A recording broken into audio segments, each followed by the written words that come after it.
Percy, where would you rank Karim Benzema amongst the the greatest strikers in the last decade? Before he won the Ballon d'Or, it would have been my greatest striker. I always had Even four, before he won the of Ballon d'Or? course, because in the past 10 years, the number nines, you can talk of Ibrahimovic, you can talk of Suarez, you can talk of Edinson Cavani, you can talk of Sergio Aguero, the list goes on and on. You can talk of Higuain, you can talk of Benzema himself. And for me, and you can talk of Lewandowski as well. The only two players who would come close to him, I would have chosen Suarez and Lewandowski.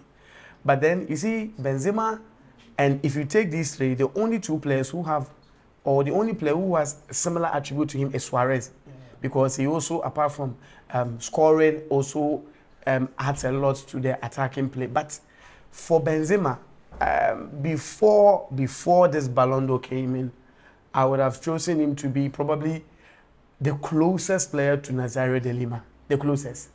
I think that, on that note, I agree with you on that one, because even in his reception speech, he made reference to the impact Luis Nazario de Lima that Ronaldo had made in his career from his time in France, Lyon, all through to what is it called, Real Madrid. You watch Karim Benzema and his trajectory from Lyon.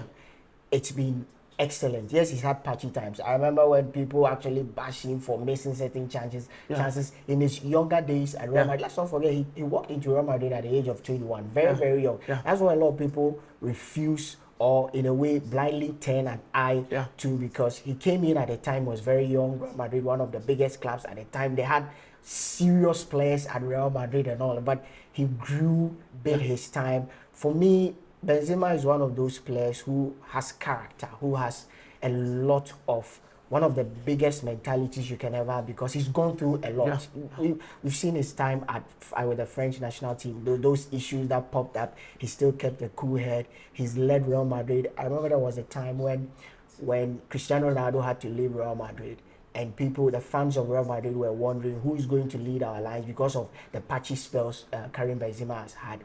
This is a guy who walks into Real Madrid and says that, hey, let me take the team up on my shoulders. And the good thing, and you went there, is that he's not a central striker like most number nines are. He could play out wide on the left or on the right, sorry. He could drop in deep, link up play. He has a lot of attribute to his game. This is one of the Ballon d'Or that you cannot make a case for.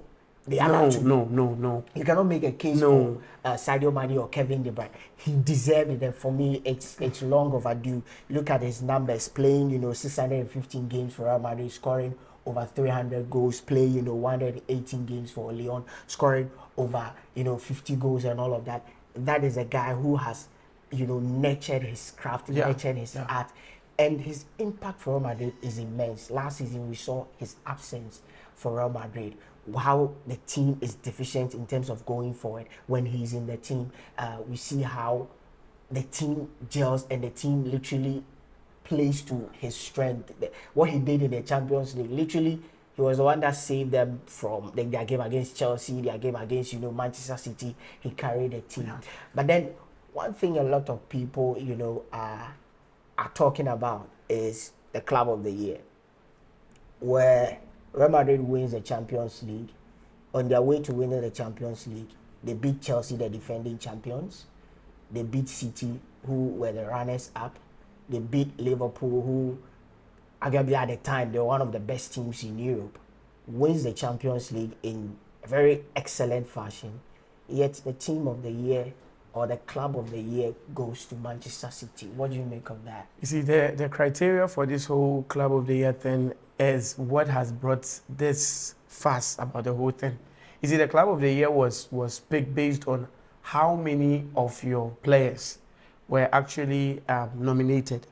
City, not just the male players, but the female players too.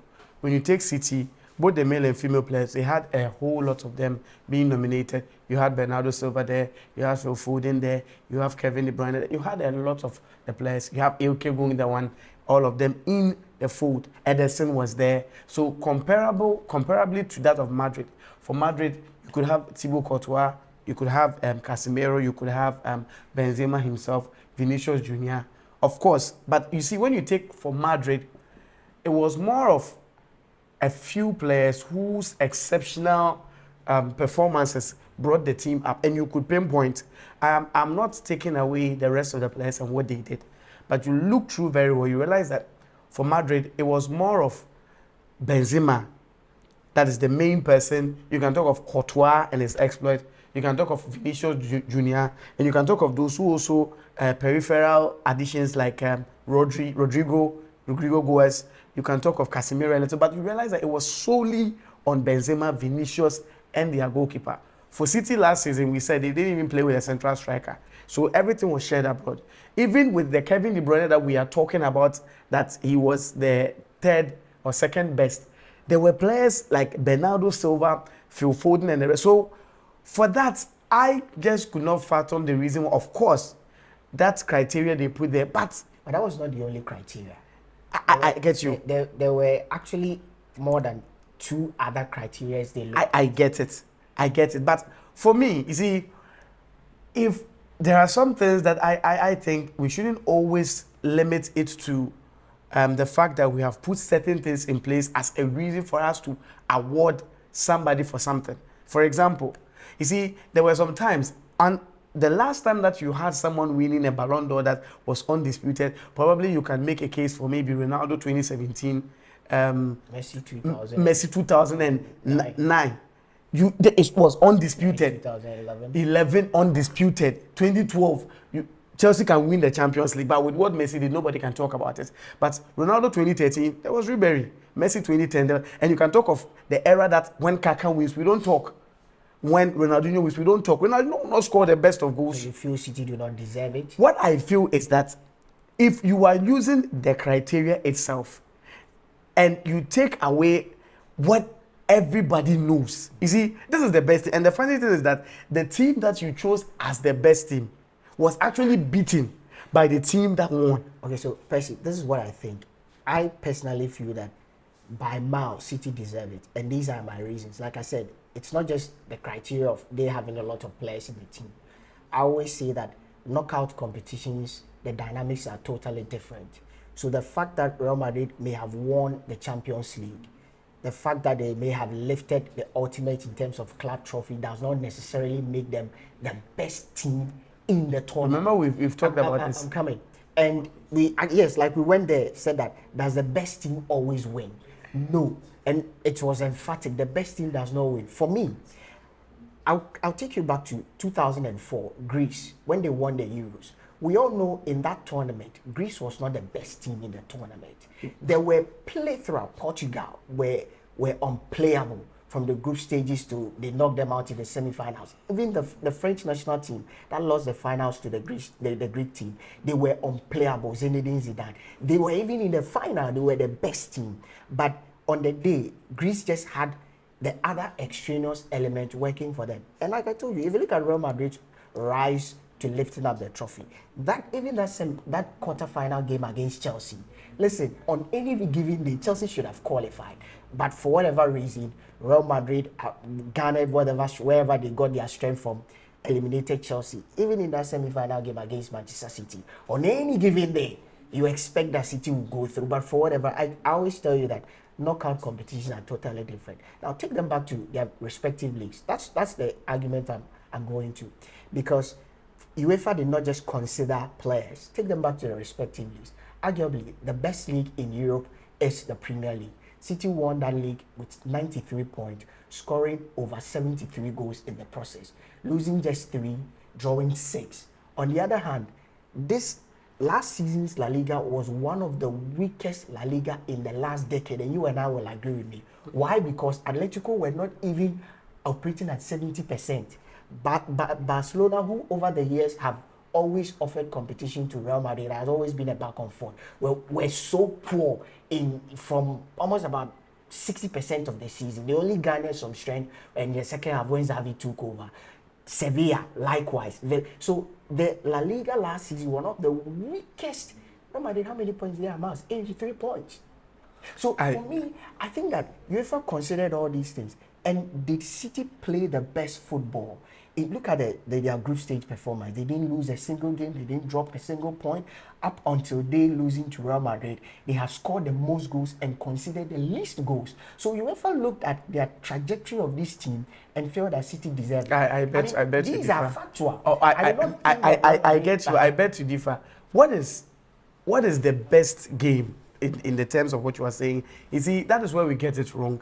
The very fact that you play an attacking game does not make that type of play. I'm coming. Not what I said. Yes, you said they scored the most number of goals, and you were talking about attacking and scoring most number of goals. Play the best football. Yes, and they scored most number of goals. Consider the least number. And I keep telling you that defensive game is also a system. Nobody I'm coming. to that. You see, Real Madrid nurtured a system, Yep. and the system worked for them. Yep. They knew, save Benzema and Vinicius, they have virtually nobody else to rely on. I will always tell you that. That's not true. Real Madrid have quality spread across board. We both know that last season, the goals were spread between these two. Once in a while, you have Rodrigo Goes coming in. It does not change the fact that. And I am trying to tell you that Real Madrid came with a system of, we know what we play. City had a lot of attacking midfielders who can hold on to the ball, who they will just demolish. And you were talking about the league and the league being a very weak league. Who said Premiership was not a weak league last season? Premiership was never a weak league last season. I'm coming.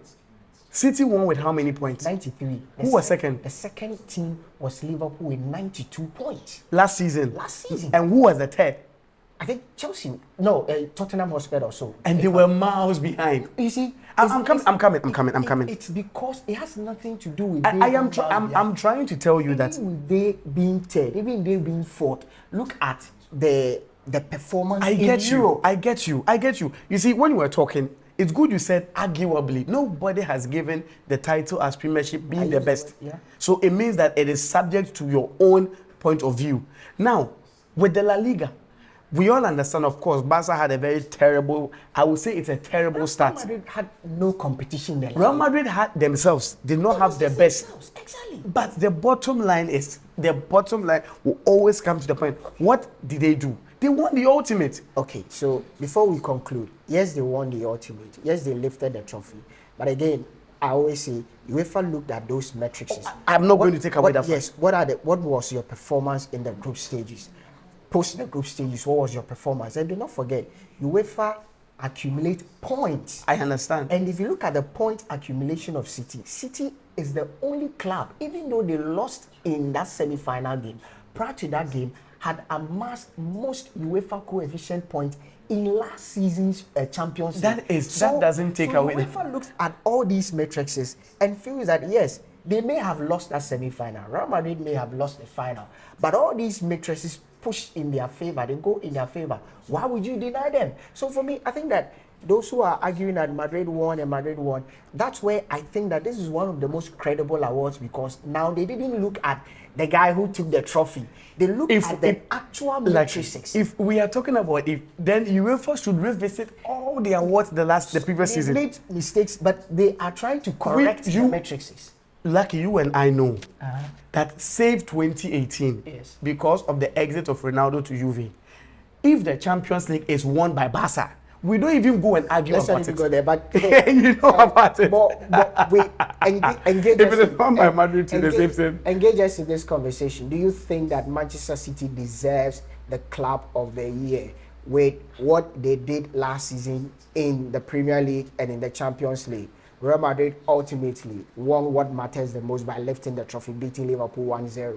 Yet Real Madrid lost out on the Club of the Year. Where do you stand? We want to know your comments. Percy believes that Real Madrid deserves it because they won the ultimate. I feel that UEFA considered all the technical and statistical matrices and gave it to City. But what do you think? Most importantly, subscribe to Sports 101 and like, comment. Let's get engaging in our comment section.